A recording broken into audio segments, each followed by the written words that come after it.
Hey guys, Ryan here, back with another video on functional programming in Typescript.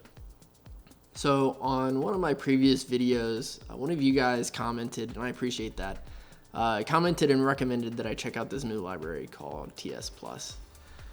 And so I did. I checked it out, I took a look, and today what I want to do is just to briefly give an overview of what this is all about and kind of give a little bit of my first impressions on what I think. Now, TS Plus, it's relatively new. The authors are still working on it. It's under active development, and it's designed for functional programming in Typescript, and we're going to get into it in a little bit. But basically, the question is, why does this exist, right? Like, we already have a lot of good libraries for doing functional programming in Typescript, so why do we need another one? Well, in order to understand that, we need to talk a little bit about APIs. One thing that I've talked about a little bit on this channel is what I like to call a dot notation. So in a dot notation syntax or API, what you'll see is something that looks like this.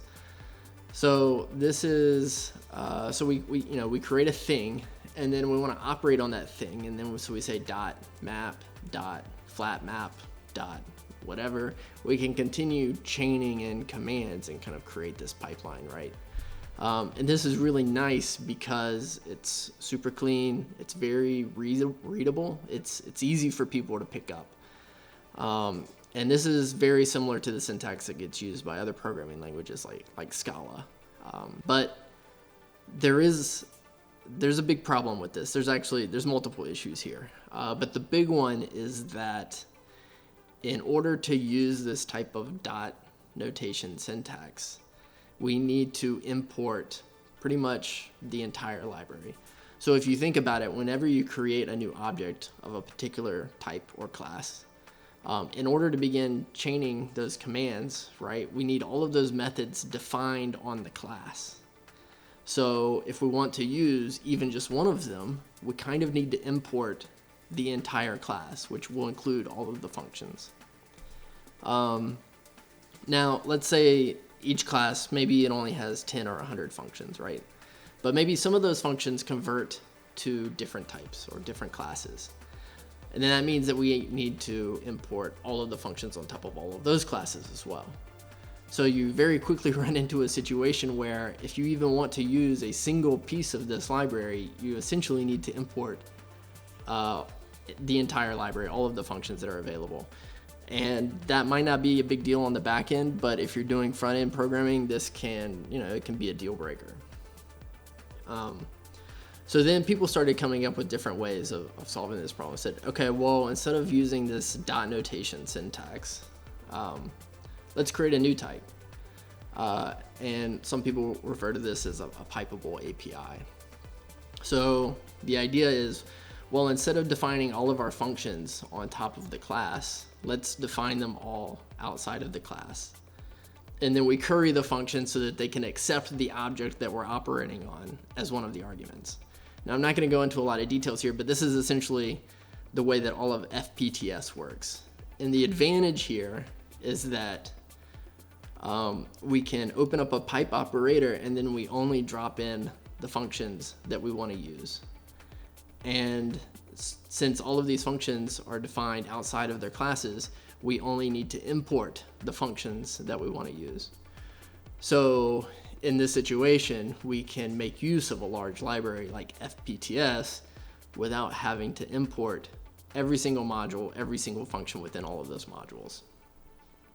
Another big advantage here is that this type of syntax is very extensible because we can drop in functions that are, a part of the library, but we can also just drop in basically any function that we want, right? So it's easy to extend libraries with the functionality that we need. But there's kind of one big glaring disadvantage with the syntax, and it's just that it's not pretty. If you take a look at it, it's just not as clean as the dot notation, and a lot of people find it to not be as readable. I could definitely see how, for someone who's kind of new to functional programming, starting off with this pipeable syntax would not be easy. That would be challenging. So then what this new thing is trying to do, or is trying to solve, is say, okay, well, how can we get the best of both of these worlds? On the one side, we have the dot notation, or what they call the fluent APIs, which are nice and clean. And on the other side, we have the Pipeable APIs like FPTS, which give us nice tree shaking features. So how can we take both of these things and get the best from both? Well, their answer to that is to not just create a new library, but let's create an entirely new compiler, right?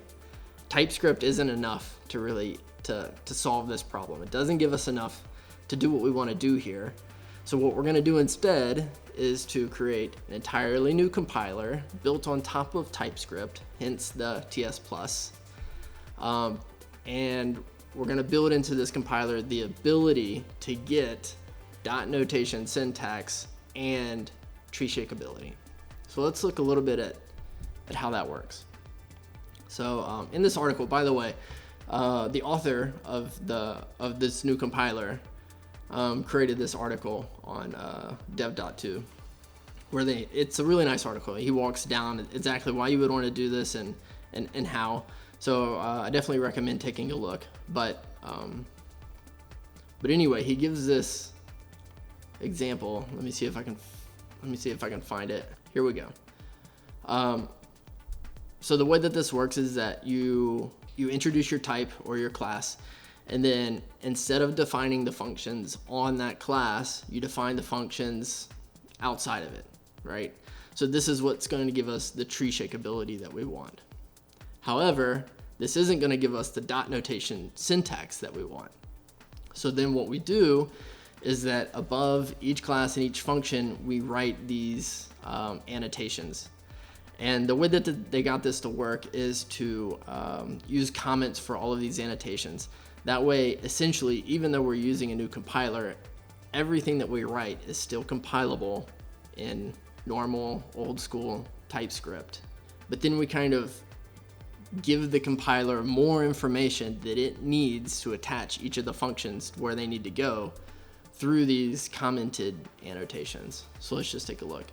So first, what we've told TS Plus is, okay, I'm defining a new type here, and I'm gonna call it IO, all right?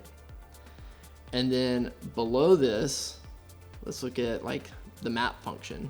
I define my map function, and then in the annotation above the function, I say, okay, I want this to be a part of the Fluent API, so I want it to be attached to the class so that I can use dot notation. And the class that I want it to be attached to is the IO type. And then I'm gonna call this function map. Okay, so then this is the pattern that we're gonna use. You define your type, and then outside the type, you define all of your methods, and then you attach those methods to the class via commented annotations. That way, the TS Plus compiler can compile everything with Typescript and then go back behind it, looking at all of these annotations and say, oh, actually, this function was associated with this class. This function was associated with this class. So then it can go through and map all of the functions that we wrote onto the class where we want to use them via dot notation. But of course, the trick is it's only going to do this for the functions that we actually use in our program. That way we get tree shakeability. Does that make sense? Anyway, so that's the main idea here. So what you need to do is you start up a TypeScript project, then you need to install their TS Plus compiler and run it that way. But in the end of this, what you should get is all of these separate functions that can be tree shakeable, but you still use them in a way as if they're defined on top of the class, and that's handled by the compiler. So here we get the best of the both worlds, right? That was the idea. Of course, when you introduce a new compiler, I mean, that's kind of a big deal, right? It gives you a lot of extra flexibility and stuff that you can do. And so outside of this main goal that we set out to accomplish, there's a lot of other bells and whistles that we can kind of build into this new language, TS Plus, that we didn't have before. So in this article, he kind of goes through some of these advantages like function application, overriding binary operators, a cleaner form of lazy evaluation, so on and so forth. I'm not going to go through the details of all of these. I recommend you kind of read through this article if it's something that you're interested in. But anyway, what I want to do now is to kind of give my first impressions. I haven't spent a lot of time using this library, certainly not in production or anything like that, and it's still relatively new. But what I want to do is just to kind of give a bull and a bear case around, is this new library compiler, is it going to succeed? Is it going to get traction? So for the bull case, what I would say is that for the most part, most of the front-end developers who are writing in JavaScript, who are writing in TypeScript, they're not using functional programming. And I think that part of the reason for that is that there really isn't an easy transition into functional programming if you're using these languages. I love FPTS, but I'll be the first one to tell you that it's not something that's easy to pick up. And I think that a lot of people kind of run into walls if they kind of go down that road and end up reverting back to a more object-oriented approach. So I could see TS Plus as kind of filling that gap, right? This dot notation syntax, I think, does make it much more appealing for someone who's not already versed in functional concepts. So I could see TS Plus as filling this gap and helping people to kind of make the transition off of object-oriented approaches using TypeScript and into a more functional approach. So that's the bull case for why I can see it succeeding. Now the bear case is that all of these people, they already have the tech stacks that they're used to. They already know how to use them. So in order to convince someone not only to begin using a new library, but to begin using a new compiler, which could mean using a whole new suite of libraries, new tooling, and so forth, that's a big jump. And in order to convince users to make a jump like that, you need to have a big value proposition.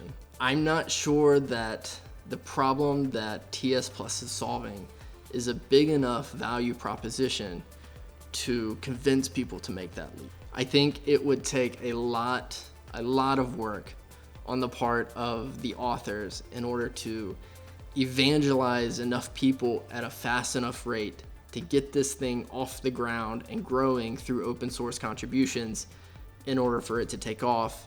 And I'm just not sure that it's there. So that's my take. Personally speaking, I won't be jumping over to TS Plus. I love that there's someone who's thinking about these things and solving these problems, and I even think that it's kind of moving in a great direction. But for now, in terms of what we have available on TypeScript, I'm a big fan of FPTS, so I'm going to continue using that. Even if I were to kind of start up a new project today, I'm not sure that I would use TS Plus. It's still fairly early days, something that's worth keeping an eye on, but not something that I'm going to be jumping into. So anyway, these of course are all my opinions. Let me know what you think. I'll see you guys next time.